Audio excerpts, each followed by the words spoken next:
How's it going, everyone? Advo here, team captain of Heavenbound, and today we're going to talk about skill-based matchmaking and the relatively unknown Engagement Optimized Matchmaking, or you guys might know about it, EOMM for short. Now, if you've been playing any competitive online game, you'll notice a pattern of either of the matchmaking systems. What I'll be doing is giving our experience with both, and the game we're taking a look at is Apex Legends. If you've played Apex for some time, you'll know it's all competitive, whether it's ranked or pubs. The matchmaking system feels the same in either game mode. Now, I won't go too in-depth with all of the science behind it because we'll be here all day, so I'll be simplifying the situation. First case study will be my personal account. I've been playing Apex since the launch. Up to Season 1 and Season 2, it felt phenomenal. Win some, lose some, it was enjoyable. I could tell there were slight variations in who I matched with and who I faced against, but it doesn't feel like it does now. When it comes to skill-based matchmaking, you'd expect to play against players who are similar skilled or relatively close, but that's not the case in Apex. From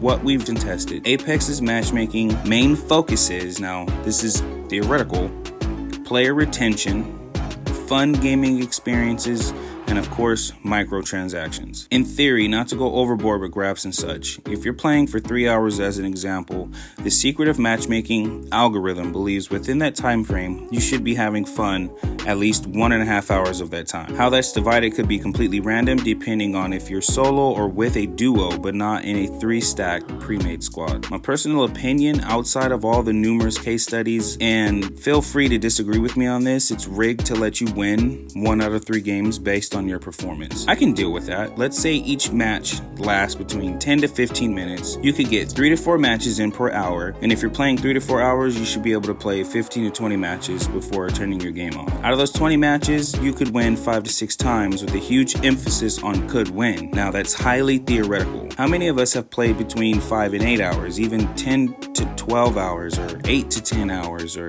just long grinding sessions? Solo queuing though, just playing solo, not playing with anybody else. That number could easily diminish due to the algorithm of Engagement Optimized Matchmaking. Now, the focus is to keep you playing longer, which is different than playing with the same skilled players. The problem with both of these matchmaking systems, with team players who are either below their skill level or players who fall into the microtransactions, in which the algorithm may think they're enjoying the game regardless if they're winning all the time, which is bull in my opinion. In theory, if a player is buying up the shop and I'm paired with him, it won't matter if he's good or not. He's spending money. Now, let's go over some stats. We'll use mine in another account that's fresh.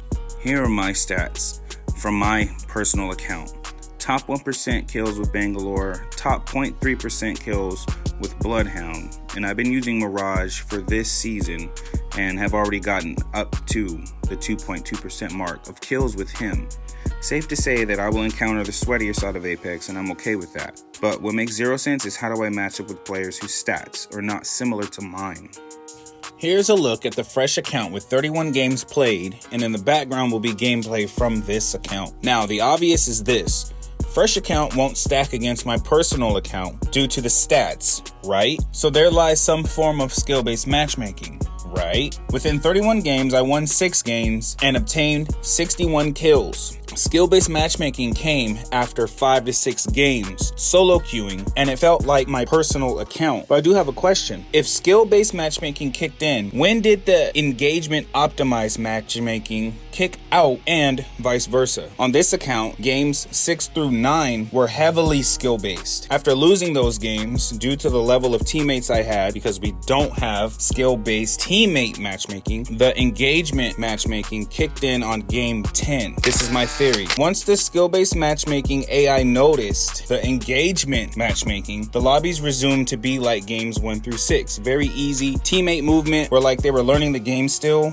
Walking instead of sprinting, looting and looking for loot for long periods of time, not getting into any fights, and of course, pinging Mozambique. Now, the real issue for some of us is having Apex matchmaking feel like diamond ranked matches due to our stats. not buyer engagement. But others argue that their engagement makes their lobbies harder despite their skill level. So what do you think? Does Apex Legends have good matchmaking? Does it have a system, skill-based or engagement optimized matchmaking? The only way we're going to truly find out is if Respawn Entertainment and Apex admit to which one it is, and otherwise it'll always be speculation. I hope I shined a little bit of light on this topic with my personal opinion and experience, and from the data that I've collected, which I just summarized it up and just compiled it all up for this video today. We as a team will continue to investigate within Apex's matchmaking, and we might even have an open discussion with other Apex content creators in the near future. If you've made it this far, we appreciate your viewership, and if you enjoyed the video, please consider dropping a like and subscribing to our YouTube channel. Also, ringing the bell so you won't miss an upload. Until next time, have a great day.